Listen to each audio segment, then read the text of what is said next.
क्या आपको कभी कभी डाउट होता है कि ये आर्टिकल बड़ा इंपॉर्टेंट है पर करंट अफेयर्स से कैसे प्रिपेयर करें इसको, या क्या इस टॉपिक को हम क्वेश्चन से कैसे रिलेट कर पाएँ? क्या चलो भाई टॉपिक तो बड़ा इंपॉर्टेंट लग रहा है पर इससे क्वेश्चन कैसे बन सकते हैं प्रीलिम्स या मेंस में, इसको लेकर बड़ा डाउट आपके मन में आ जाता होगा। तो ऐसे ही टॉपिक को आंसर करने के लिए, ऐसे क्वेश्चन या ऐसे जो डाउट्स होते हैं उनको सॉल्व करने के लिए हमने ये वीडियो बनाया है। और स्वागत है आपका ओनली आईएएस में। और इस वीडियो में जहां हम डिस्कस करेंगे कि चीज़ कैसे रिलेट करें करंट अफेयर्स से, how to relate with current affairs, और क्या डायमेंशन होते हैं क्वेश्चंस के और कैसे उनको समझा जाए, इसके बारे में बात करेंगे। तो चलिए शुरू करते हैं लेक्चर। और सबसे पहले इस वीडियो में जो ये एक ब्रीफ ओवरव्यू है जिसमें आप समझेंगे कि कोई टॉपिक अगर आप देख रहे हैं तो उस टॉपिक की रेलेवेंस का कैसे पता लगे कि भाई क्या क्या एरियाज़ हैं जो इस टॉपिक से रिलेट कर रहे हैं, जो मुझे पता होनी चाहिए। अगर नहीं पता है तो मैं उसको पढ़ता हूँ, अगर पता है तो चलो भाई अब इसको स्किप कर सकते हैं। दूसरा, कैसे उस टॉपिक को पढ़ना है। तीसरा, कौन कौन से डायमेंशंस होते हैं। और चौथा, कितनी डेप्थ तक उसको पढ़ना है, कहाँ लाइन ड्रॉ करनी कि भाई हाँ इतने तक ही घुस सकते हैं, इसके बाद नहीं जा सकते। कि हर टॉपिक अखबार में बहुत से आर्टिकल्स आप साल भर पढ़ते हैं, हर आर्टिकल न्यूज़ का देखने के बाद अगर आप उसकी डेप्थ में जाने लग जाएं तो आपका 5 घंटा दिन का अखबार पढ़ने में निकल जाएगा, जो फिजिबल नहीं है। तो कौन से टॉपिक्स इंपॉर्टेंट है, करंट अफेयर्स का कोई टॉपिक आपको दिख रहा है तो उसको कितना और किस तरह से रिलेट करना है, ये समझते हैं इस टॉपिक के साथ। आगे बढ़ने से पहले मैं आपको तेजस प्रोग्राम के बारे में बताना चाहूँगा जो हमने लॉन्च किया है, जिसमें आपको ऑप्टिमाइज तरीके से प्रीलिम्स की प्रिपरेशन कराई जाती है एक स्ट्रक्चर्ड वे में, जिसमें आपको हर लेक्चर के बाद लेक्चर से रिलेटेड क्वेश्चंस मिलते हैं प्रैक्टिस के लिए, 15 फुल लेंथ टेस्ट मिलते हैं, प्रीलिम्स एलिमिनेशन में जो टेक्निक्स चाहिए होती है वो, चाहे स्ट्रेटजी जो बनाते हैं वो, और करंट अफेयर्स रिलेटेड हर एक चीज़ इसमें कवर की गई है बिल्कुल ही ऑप्टिमाइज तरीके से, ताकि अगर आप शॉर्ट ड्यूरेशन में मैक्सिमम सिलेबस कवर करना चाहते हैं या फिर रिवाइज करना चाहते हैं तो आपके लिए परफेक्ट कोर्स है तेजस प्रीलिम्स क्रैश कोर्स 2022। इसकी जानकारी हमारी वेबसाइट video.only.in या फिर इन फ़ोन नंबर से आप ले सकते हैं। तो चलिए आगे बढ़ते हैं और देखते हैं कैसे करंट अफेयर्स को रिलेट करें। सबसे पहले देखिए, ये द हिंदू वेबसाइट का एक फ्रंट पेज है, होम पेज है। तो इसमें कई आर्टिकल्स आप देख रहे हैं कि भाई इकोनॉमिक सर्वे में बताया कि फोरकास्ट इतनी 8.85% होने वाली है, या कोरोना वायरस में इतना स्पाइक देखा गया, एक ड्रग केस है, बजट सेशन शुरू हो गया है, और गुरुग्राम में एक नमाज केस चल रहा है। सबसे पहले हमें ये पता होता है कि हम पॉलिटिकल न्यूज़ को थोड़ा ओवरलुक करते हैं। अगर आपका ऑप्शनल पॉलिटिकल साइंस नहीं है तो आपके लिए पॉलिटिक्स उतनी ज़्यादा रेलेवेंट नहीं है। तो आप ये देखते हैं कि भाई कौन सी कॉन्स्टिट्यूशनल मेजर की चीज़ें हैं जो पॉलिसी रिलेटेड हैं या जिस पे गवर्नेंस का एंगल आता है, वो आपके लिए इंपॉर्टेंट है, जो इंपॉर्टेंट बन सकते हैं। राजनीतिक सवाल अक्सर नहीं पूछे जाते। सबसे पहले ये क्वेश्चन देख रहे हैं बजट 2022, ये देखते ही आपको अंदाजा लगना चाहिए अच्छा बजट पर बात हो रही है। तो अगर आपने इकोनॉमी पढ़ रखी है तो आपको ये पता होना चाहिए बजट किस आर्टिकल के अंदर आता है। क्या बजट कॉन्स्टिट्यूशन में मैंशनड है? ऐसे क्वेश्चन पूछ लिए जाते हैं अक्सर। और कौन से आर्टिकल के अंदर बजट की बात की गई है, क्या ये क्लैरिटी आपके पास है या नहीं है। इकोनॉमिक सर्वे कौन सी मिनिस्ट्री निकालती है, कौन सा डिपार्टमेंट पब्लिश करता है, ऐसे बेसिक से क्वेश्चन। और ये आपको पता कैसे लगेगा कि भाई देखते ही ये चीज़ें पता होनी चाहिए, क्योंकि अगर आपने पिछले 10 साल के प्रीवियस क्वेश्चन देखे हैं 15 साल के, तो आपको आइडिया लगेगा कि क्वेश्चन इस तरह से बन रहे हैं कि सामने होम पेज दिख गया, भाई इकोनॉमिक सर्वे कौन सी डिपार्टमेंट में निकलता है, किस मिनिस्ट्री से निकाला जाता है, बजट किस आर्टिकल के अंदर आता है, और बजट किस मंत्रालय के अंदर आता है। ये 3 क्वेश्चन तो सामने होम पेज दिखते ही पता लग गया आपको। और ये आपको पता है तो चलो भाई ये हेडलाइन की क्लैरिटी थोड़ी है। बजट सेशन अभी हो रहा है और राज्यसभा अडजर्न की गई है इस दिन के लिए। चलिए, तो मैं आपको बस एग्जांपल दे रहा हूँ कि फ्रंट पेज देखते कुछ चीज़ों का अंदाज़ा लग जाता है कि चलो ये अगर मुझे नहीं पता है, जो बहुत बेसिक सी चीज़ें हैं, तो मुझे पीछे जाके उनको पढ़ना पड़ेगा।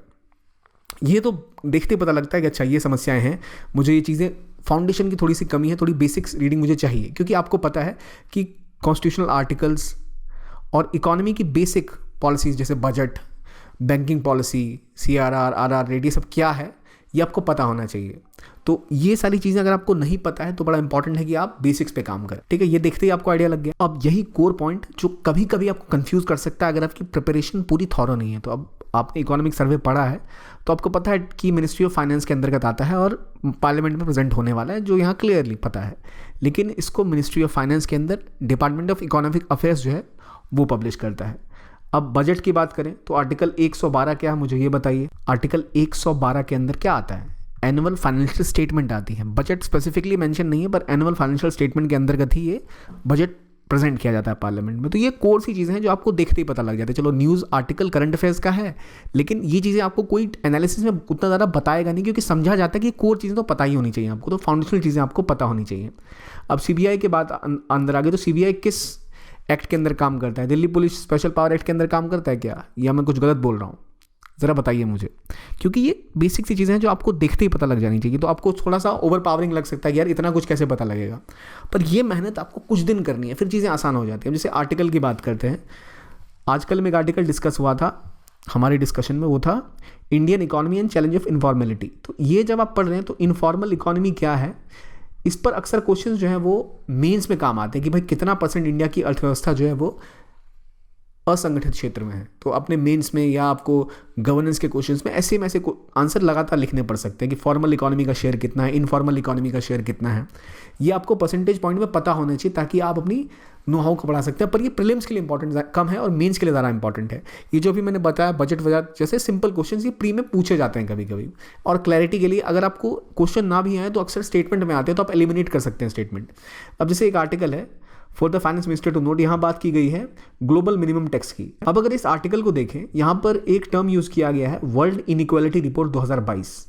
हमें देखा जा गया कि कई बार ऐसे रिपोर्ट्स क्वेश्चंस पूछे जाते हैं प्रीवियस क्वेश्चन। अगर आप देखें 2016 में क्वेश्चन आया, 17 में क्वेश्चन आया, तो ये वर्ल्ड इनइक्वालिटी रिपोर्ट कौन ऑथर करता है, तो ये आपको पता होना चाहिए। अच्छा चलिए, ये रिपोर्ट है और कौन इसको ऑथर कर रहा है ये आपको पता लग गया। इसमें पता चला कि इंडिया बहुत इनइक्वल लेवल पर है। और यहाँ पर इन्होंने एक टैक्स की बात की है, global minimum tax. Global minimum tax क्या होता है वो इसमें एक्सप्लेन किया। पर इकोनॉमिक्स में अगर आपने पढ़ा है तो एक मैट टैक्स था और एक मिनिमम टैक्स था जो फेसबुक एप्पल जैसी कंपनीज पर लगाने की बात की गई थी। वो क्या चीज़ है वो आपको पता होना चाहिए, क्योंकि आपने जब बेसिक इकोनॉमिक्स पढ़ी है तो वहाँ पता होता है। और अगर आपने नहीं पता तो यहाँ इन्होंने मेंशन भी किया है वो चीज़ क्या है, तो ये आपको दिख जाना चाहिए। अच्छा इसकी बात हो रही है तो चलो ये इकोनॉमी के लिए इंपॉर्टेंट है, ये चीज़ें मुझे पता होनी चाहिए। देखिए कुछ चीज़ों के पीछे आप कितना भागे ख़त्म नहीं कर सकते। जैसे अब इंडिया में इतने मंदिर हैं, हर मंदिर को आप पढ़ लें मुश्किल है थोड़ा, लेकिन जो कोर कॉन्स्टिट्यूशन के आर्टिकल्स हैं, जो कोर इकोनॉमी के टर्म्स हैं वो लिमिटेड हैं और वो बार बार रिपीट होते हैं, वो तो आपको कर ही लेने चाहिए। एक और आर्टिकल देखते हैं, जैसे एक नॉर्थ स्ट्रीम पाइपलाइन पे आज ही के हिंदू में ये आर्टिकल था, north stream pipeline, north stream 2 NS2 पे बात की गई। अब NS2 पे बड़ा सा आर्टिकल है ये, और इसमें आपको पता लगता है कि भाई NS2 स्ट्रीम ये क्योंकि यूक्रेन रशिया के बीच में विवाद है तो IR का सुलगता इशू है। लेकिन इसमें प्री में कैसे क्वेश्चन बन सकते हैं आपसे कि ये जो नॉर्थ स्ट्रीम पाइपलाइन है ये रशिया से लेके जर्मनी तक जा रही है, ये बाल्टिक सी से गुजर रही है।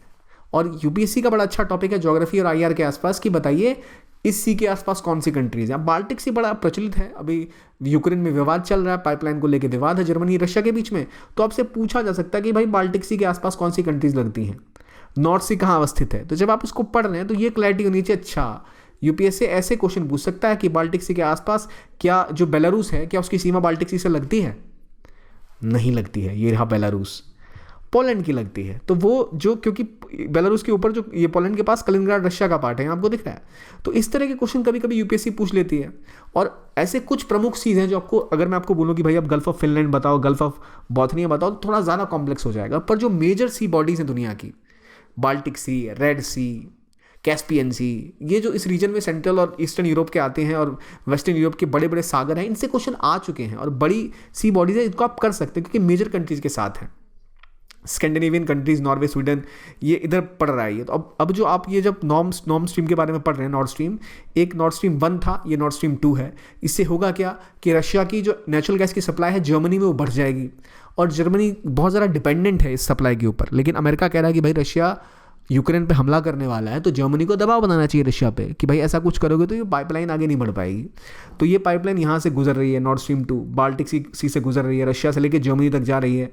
और ये रशिया इसका को दबाव बनाया जा सकता है इसका बहाना लेके कि भाई आप ऐसा करेंगे तो शायद ये आगे ना बढ़ पाए। और क्योंकि जैसे यूरोप की 40% सप्लाई जो रशिया से आती है नेचुरल गैस की, तो ये सारी चीज़ें तो हैं इस आर्टिकल में। पर आप थोड़ा सा ये दिमाग लगाएं कि क्या मुझे क्लैरिटी है बाल्टिक सी कहाँ पर है वर्ल्ड मैप में, क्योंकि उसके आसपास की कंट्रीज पूछी जाती हैं। इस तरह से आप रिलेट कर सकते हैं। अगर वो कोर टॉपिक है, बेसिक टॉपिक है पॉलिटी या इकोनॉमी का, जो टर्म्स हैं उसकी जानकारी मुझे है या नहीं, जो कॉन्स्टिट्यूशनल आर्टिकल है वो मुझे पता है या नहीं है, अगर ज्योग्राफी की बात है तो क्या वो चीज़ें मैं समझ रहा हूँ या नहीं।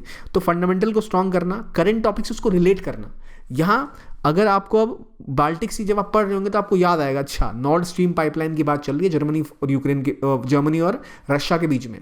तो अगर पूछा जाए कि भाई नॉर्डिक स्ट्रीम जो पाइपलाइन है प्रमुख रूप से किसको किससे कनेक्ट करती है, यूरोप को रशिया से कनेक्ट कर रही है, तो वो आपको याद रह जाएगा, उससे आप कनेक्ट कर सकते हैं। पर आप बहुत ज़्यादा डिटेलिंग में घुसेंगे तो फिर आप कर नहीं सकते, क्योंकि इतना बड़ा आर्टिकल है, हर चीज़ याद नहीं कर सकते। पर एक कोर जो मेजर प्लेयर है, रशिया बड़ा प्लेयर है, इंपॉर्टेंट न्यूज़ है, ये युद्ध की संभावना है, तो चलो इंपॉर्टेंट बन जाता है। पार्लियामेंट वाला टॉपिक ईजी था पता करना। जैसे ये देखिए, ये एक ब्रीफ में आया था कि भाई हाउस पैनल बताएगा कि डिस्क्वालीफाई 2 MPs को जो करने की बात गई थी उसके ऊपर निर्णय लेगा या उसके ऊपर बात लेगा। तो जो disqualification of members of parliament है, ये एक इंपॉर्टेंट टॉपिक है, न्यूज़ में रहता है। कैसे कैसे डिस्क्वालीफाई कर सकते हैं? एक तो 10 शेड्यूल के अंदर आता है, फिर एक आरपीए एक्ट के अंतर्गत होता है डिस्क्वालिफिकेशन की बात। अब आरपीए एक्ट जो है वो आपने पढ़ा है कि नहीं? आरपीए एक्ट के अंदर किस आर्टिकल के अंतर्गत होता है? ये आर्टिकल 84 हो या फिर आर्टिकल 102 हो, इनके थ्रू डिस्क्वालिफिकेशन डिसाइड होता है किसी मेंबर ऑफ पार्लियामेंट का। तो किसके अंतर्गत जो प्रेसिडेंट है वो डिसाइड करते हैं, किसके अंतर्गत जो स्पीकर है वो डिसाइड करते हैं, ये आपको पता होना चाहिए। एक तरीका है कि जहां आप करंट अफेयर्स का एक टॉपिक देख रहे हैं, जहां बात पॉलिटिकल हो रही है, तो आपको ये पता नहीं होना चाहिए किस कांग्रेस के हैं या तृणमूल के हैं या किस राज्य में इशू चल रहा है, पर आपको जो इसका बेसिक कहानी है वो पता होना चाहिए कि कॉन्स्टिट्यूशन में क्या मेजर है, कैसे कोई मंत्री डिस्क्वालीफाई होते हैं, कैसे कोई पार्लियामेंटेरियन डिस्क्वालीफाई होता है। क्योंकि लक्ष्मीकांत या पॉलिटी आप जहाँ से भी पढ़ रहे हैं, जो कोर बुक है वहाँ ये आपको क्लैरिटी होनी चाहिए, देखते हैं आपको आइडिया, अच्छा ये सारी चीज़ें हैं। तो यहाँ फंडामेंटल भी देख रहे हैं, करंट में क्या हो रहा है उसको रिलेट भी कर रहे हैं इस टॉपिक से। अब वहाँ जब आप पढ़ेंगे तो आपको याद रहेगा, अच्छा उस पार्टी के 2 मेंबर डिस्क्वालीफाई हुए थे इस कॉन्स्टिट्यूशनल आर्टिकल के अंतर्गत ही। तो ऐसे आप रिलेशन बना सकते हैं। अब ये आर्टिकल देखिए, यहाँ बात हो रही है, यहाँ भी बजट की बात हो रही है। तो बजट भाई एनुअल फाइनेंशियल स्टेटमेंट कौन से आर्टिकल में आया वो आपको पता होगा, तभी तो आप इसको देखोगे ना इस हिसाब से।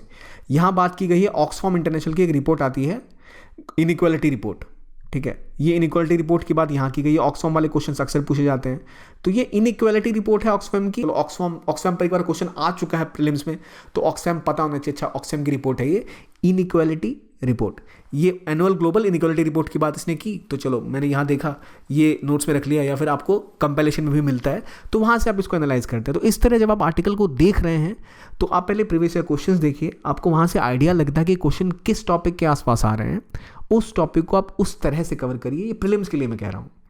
मेंस के लिए जब मेंस के क्वेश्चन देखेंगे तो आपको डेटा चाहिए, वो डेटा पॉइंट्स पे हम हो सकता है सेपरेट एक वीडियो बनाए, पर कोर यहाँ मैं कोशिश कर रहा था आपको समझाऊं कि पॉलिटी के क्वेश्चंस कैसे आप समझ सकते हैं। एक न्यूज़ आर्टिकल देख के करंट का कैसे एसोसिएट कर सकते हैं। नॉर्थ स्ट्रीम को आपने एसोसिएट किया, जो यहाँ जो आपका बाल्टिक सी है उसके आसपास की कंट्रीज से, आपने नॉर्थ स्ट्रीम भी याद हो गया, बाल्टिक सी की कंट्रीज भी याद हो गई।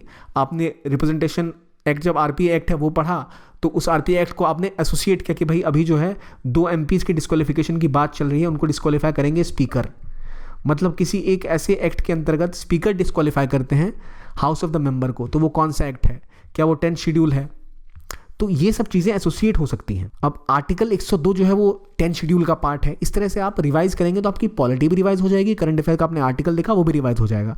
तो याद रखिए, मैं फोकस करने कहूँगा जब बात पॉलिटी की आती है, इकोनॉमी की आती है, या कुछ बेसिक एनवायरमेंटल टर्म्स की आती है, तो वो आपको पता होनी ही चाहिए, क्योंकि उसको करना कंपैरेटिवली आसान होता है और वो आपको करना ही चाहिए। तो ये एक तरीका है जिसके थ्रू आप समझ सकते हैं करंट अफेयर्स के टॉपिक को, कि कितना यहाँ से बेसिक आप रिविजन साथ में करें और कितना उससे करंट अफेयर्स को एसोसिएट करें, जिससे आपको याद करने में भी आसानी होगी और समझने में भी आसानी होगी। तो ये था आज का सेशन। देखने के लिए बहुत बहुत धन्यवाद। Thank you very much, and keep on watching only IAS।